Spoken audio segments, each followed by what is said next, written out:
नमस्कार मित्रों, क्या आप जानते हैं कि गणेश चतुर्थी का पर्व 10 दिन तक क्यों मनाया जाता है? चलिए आज जानते हैं। कहा जाता है कि जब वेद व्यास जी ने महाभारत की रचना का निश्चय किया तो उन्होंने गणेश जी का आवाहन किया। गणेश जी आ गए। वेद व्यास जी ने उन्हें कहा कि मैं महाभारत की रचना करना चाहता हूँ, मैं बोलूंगा और आप उसे कलमबद्ध कीजिए। गणेश जी राजी हो गए, लेकिन उन्होंने एक शर्त रखी कि मैं अनवरत लिखूंगा। अगर कहीं भी मेरी कलम रुकी तो मैं लिखना बंद कर दूंगा और यहाँ से प्रस्थान कर जाऊंगा। वेद व्यास जी मान गए और कहते हैं कि भाद्रपद की शुक्ल पक्ष की तृतीया तिथि से यह लेखन कार्य शुरू हो गया। अब वेद व्यास जी बोलते थे और गणेश जी उसे लिपिबद्ध करते थे। अनवरत यह काम रात दिन होता रहा।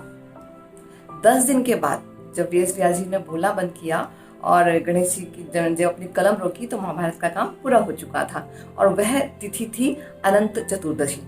इसीलिए अनंत चतुर्दशी के दिन यह गणेश जी की जो स्थापना हम घर में करते हैं उनका विसर्जन किया जाता है।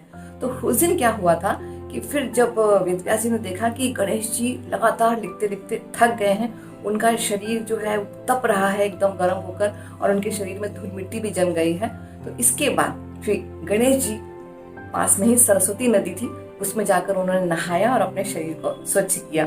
तो इसीलिए अनंत चौदस के दिन 10 दिन के बाद उनकी गणेश जी की स्थापना के 10 दिन के बाद उनका विसर्जन किया जाता है। तो यह मान्यता है इसके पीछे।